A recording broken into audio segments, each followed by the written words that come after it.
Communicating with military. There are differences between talking to those who are in the military versus those who are now veterans. To those in active duty, especially the ones who are deployed overseas, it is never too much when deployed military personnel receive mail or packages from their loved ones back home. It is terrific morale boosters for your service members, whether it's a son, daughter, a mom, or a dad. You can never send too many, especially letters. Sending frequent mail not only keeps your service members' spirits up, but also helps maintain a bond of closeness between you, despite thousands of miles that actually separate you. This bond is important because the last thing you want is for your service member to return home from combat feeling as though everyone he or she ever loved is now a stranger. Maintaining contact during the deployment is one way that loved ones can make those feelings less likely to surface, or if they do, less powerfully.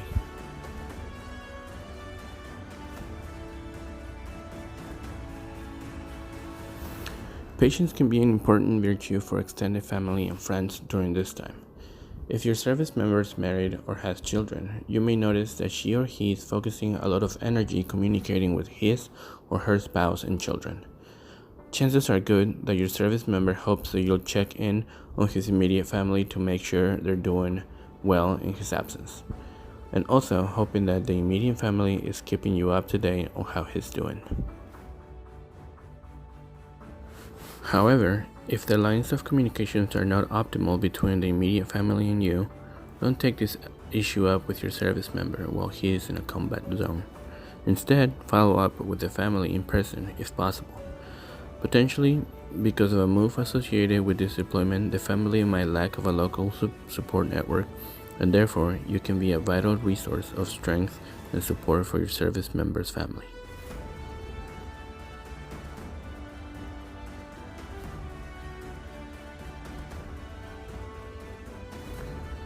Don't be surprised if your service member is not able to communicate as much as you would like. Very often, service members bond with their team members while in combat. This bonding actually keeps your service members safe by improving unit cohesion and promoting resilience. When you do speak with your service member, focus on relaying positive and supportive messages. Most Americans hold the men and women who have fought in these wars in a high personal esteem, yet often struggle to connect with this new generation of veterans. Starting a meaningful conversation with these veterans of our current wars remains extraordinarily difficult for the vast majority of Americans who have no association with the military. They are often afraid of saying the wrong thing, appearing intrusive, or of somehow offending a veteran and triggering an angry response. Ignorance leads many Americans to stereotype military men and women into three different categories: the hero, who is always brave, courageous, and selfless; the villain, who enjoys brutally killing others; and the victim, whose guilt over what he or she has done in wars leads to post-traumatic stress disorder, most commonly known as PTSD, or an increased risk of substance abuse, homelessness, unemployment, and suicide. Overcoming these stereotypes isn't just a matter of courtesy or kindness, or even of treating veterans fairly. In many ways, this growing gap between soldiers and civilians underscores our quietly crumbling facet of American citizenship. The obligation of everyday citizens to understand and take responsibility for our military and its members, and to understand what we ask our men and women in uniform to do on our behalf. Connecting personally with the veterans around us can strengthen that bond and help restore some of that sense of responsibility between soldier and citizen.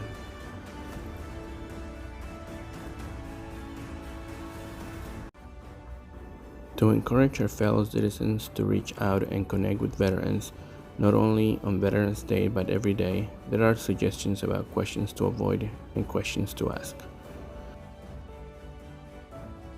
Same goes with EMS personnel.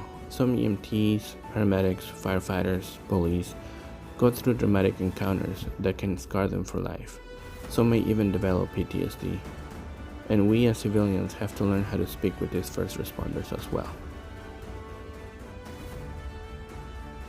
Questions to ask.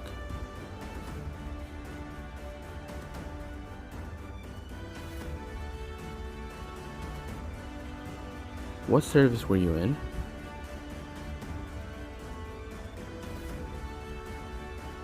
Why did you choose that one?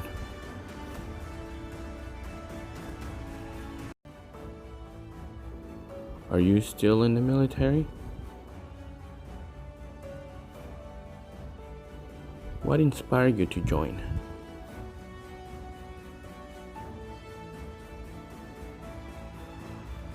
What was your job?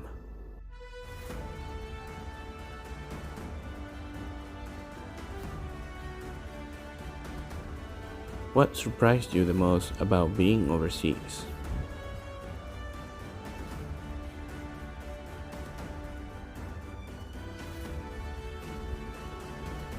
Questions not to ask.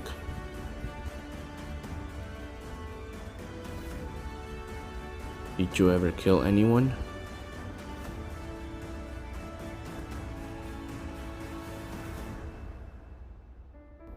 Did you see any dead bodies?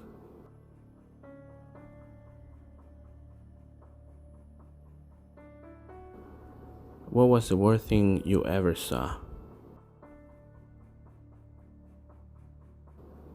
And finally, do you have PTSD?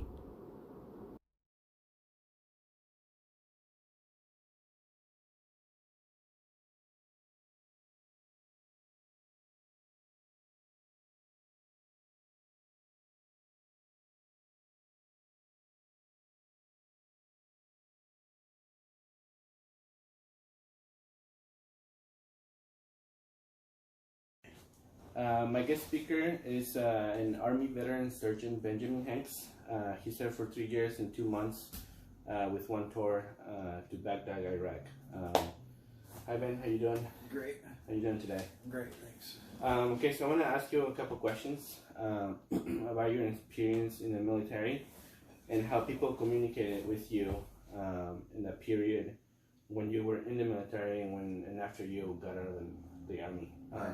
So, first question is, what was the difference between people talking to you wearing your uniform versus them not knowing you were a veteran? Well, when I was in the service and I talked to people wearing my uniform, they definitely respect you more. So they would kind of talk to you. They'd ask you kind of more questions about what you've been doing, and they seemed to be kind of interested in what you're doing. As compared to like, as a civilian, people have a tendency to not really care as much, or you can kind of pass by them without being noticed. Yeah, it's hard to do that in a uniform. They're gonna see you, notice you, ask you questions about yourself, and want to talk to you about stuff. Usually, either that or they're too afraid to talk to you and they just kind of ignore you. Yeah, and how about when you were overseas when you were in Baghdad? Well, I didn't really meet many people that were military while I was there, so we were just kind of on base. And then we would go off base and we'd be in uniform. So, and we had certain rules that we had to follow and with the people that lived there. So for the most part, we didn't have any contact with them outside of uniform. I mean, I basically lived in the uniform. So the interaction with them was just always in the uniform. Always, yeah. How would these people from there interact with you while you were, Well, it kind of depended on who they were and what we were doing in their neighborhood. I see. So most of the time, people were pretty friendly and they wanted to kind of get to know you. And obviously, when I was there in 2006, we were already living there. We had taken over the country essentially. So by that time, there wasn't much open resistance to us. So people were generally pretty friendly. Nice. I see. So what? Going off that topic.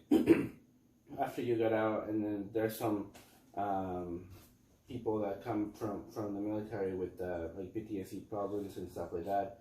What is the best way to communicate with a veteran with these issues? Most veterans are like from this war are pretty well, I'd say, taken care of compared to earlier in our history. Mm-hmm. So for the most part, there isn't a whole lot of negative things that a lot of veterans have to deal with. I mean, depending on where you are, I guess, in the country, sometimes there is. So for me, I guess most of the people that I talked to after I got out were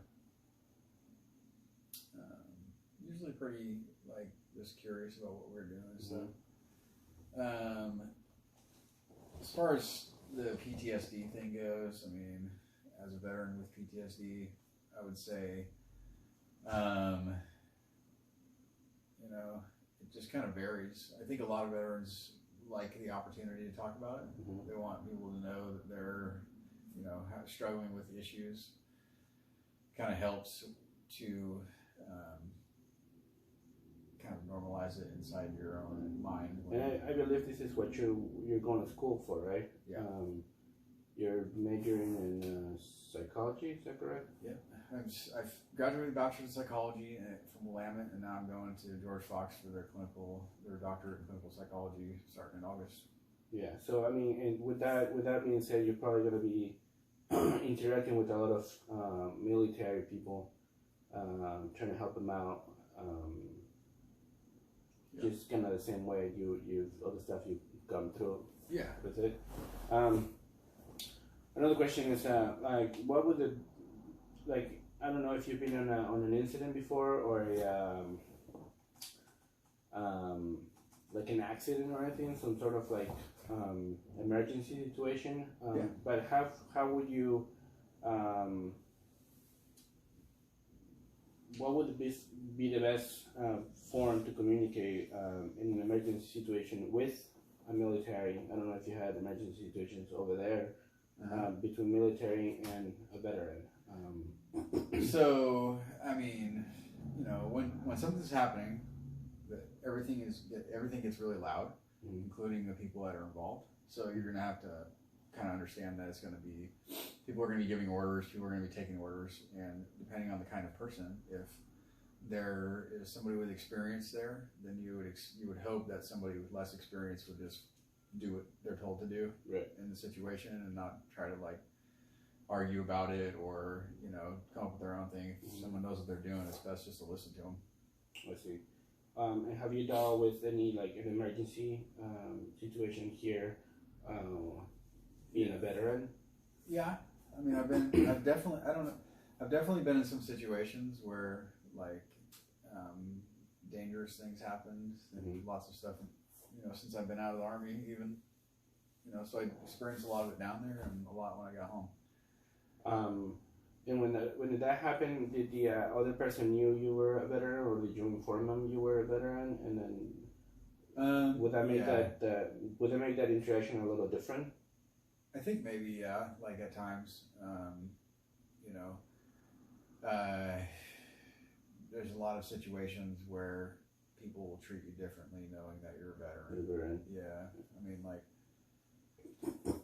you know, if it's an emergency, vets are kind of trained to be calm in situations and to kind of think clearly under stress, like in an incident, and to like react in, you know, positive ways, not just, you know, we're kind of trained to control our emotions while we react to a dangerous situation. Right. Doesn't necessarily mean that all veterans are very good at it, you know, and a lot of us are wounded mentally and physically from the war, so that kind of plays into it. Like, I'd say for the most part, you can count on a veteran to be pretty cool and calm when stuff is going down, you know, especially comparatively to a lot of people. Well, Ben, thank you for your service that you've done for this country, and thank you for answering some of the questions, and thank you very much. Yeah, no problem.